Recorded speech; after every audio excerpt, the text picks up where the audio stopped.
Hello, welcome to another pen talk. Today we're going to be looking at one of my best acquisitions at the DC Pen Show.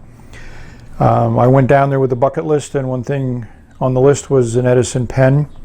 I wanted to look at all of them and work with Brian Gray and select the one I felt I would enjoy the most, and this was it. They had to go upstairs and get me the coffin case, but I'm glad they did because I think it's a great presentation mode. And let's not wait. It opens the other way, and here is the pen. So this is their signature series. It's a 76.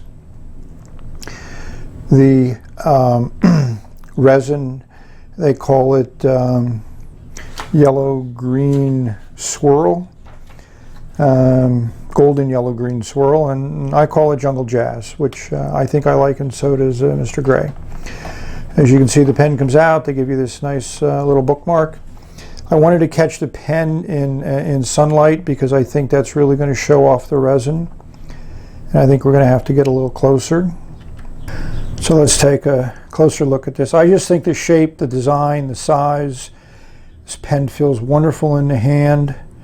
I tried a steel nib and the 18 karat gold. I wanted a medium nib for various reasons. I have a number of extra fines, broads, and I recently got my Delta Zen ground by Mike Massiamo into a left oblique, which I really love.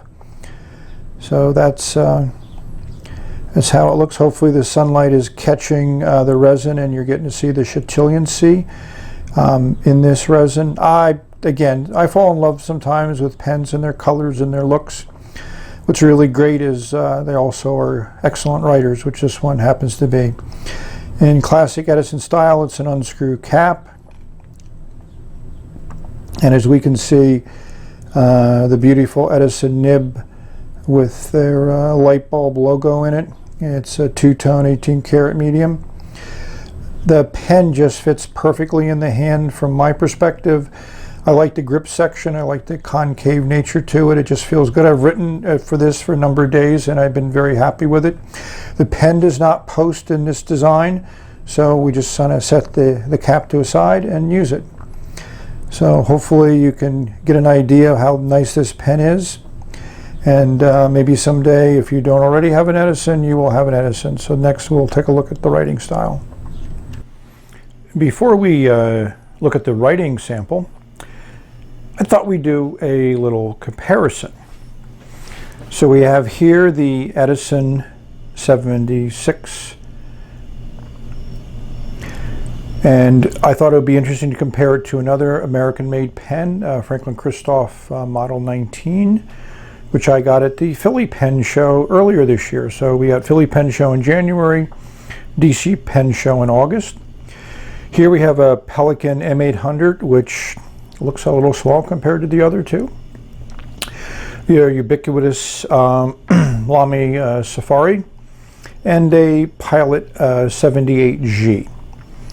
So obviously there's perspective going on here because the pen closest to you looks bigger, but it is bigger, both in length and girth.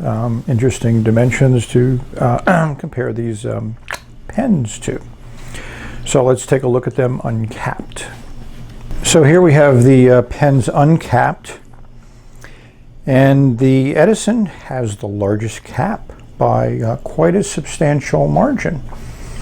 The other three caps are pretty similar in length. So I think that's kind of interesting. I think when you take a look at the nibs, things become a little more interesting. The nibs are all different types. The Edison nib holds its own against the Franklin Christoph and against the M800.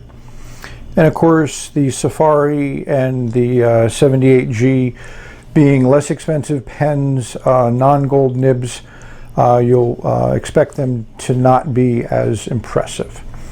So what I'd like to do is show you a little bit of a close-up of the nibs in comparison, and also the sections. So here we have the Edison against the Franklin-Christoph, both beautiful nibs. Love the emblems.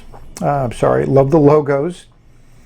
One of the things I've been into, and the Edison does have ink where the Franklin-Christoph does not, and the Franklin-Christoph is a left oblique grown by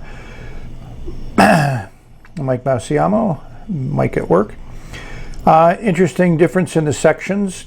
The Franklin-Christoph is a longer section, but there's more concave, and you're kind of like forced into a position on the Edison pen versus the Franklin-Christoph. And then the threads are down below in two completely different threads. These are very large threads.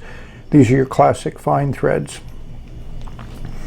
So as we compare to the Pelikan M800, I have to admit that the American pen manufacturers definitely are more artistic in their nib design. The scroll work kind of doesn't add anything to the pen. Nice Pelikan.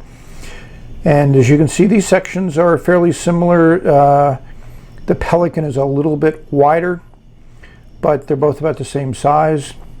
No need to compare it against the Safari and the 78G, because those nibs will pale in comparison. So I hope you enjoyed that little comparison, and on to the writing sample. Let's take a close-up of how this pen writes.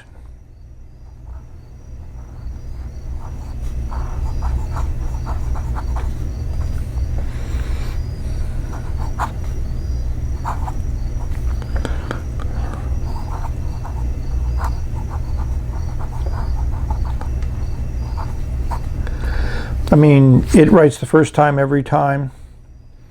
Extremely smooth, as smooth as any nib I've ever used. And it does have a little bit of give to it.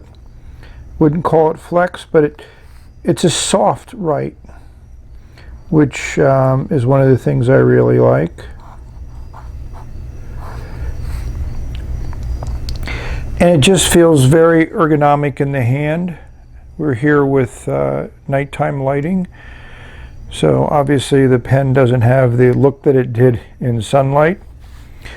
So thank you for watching.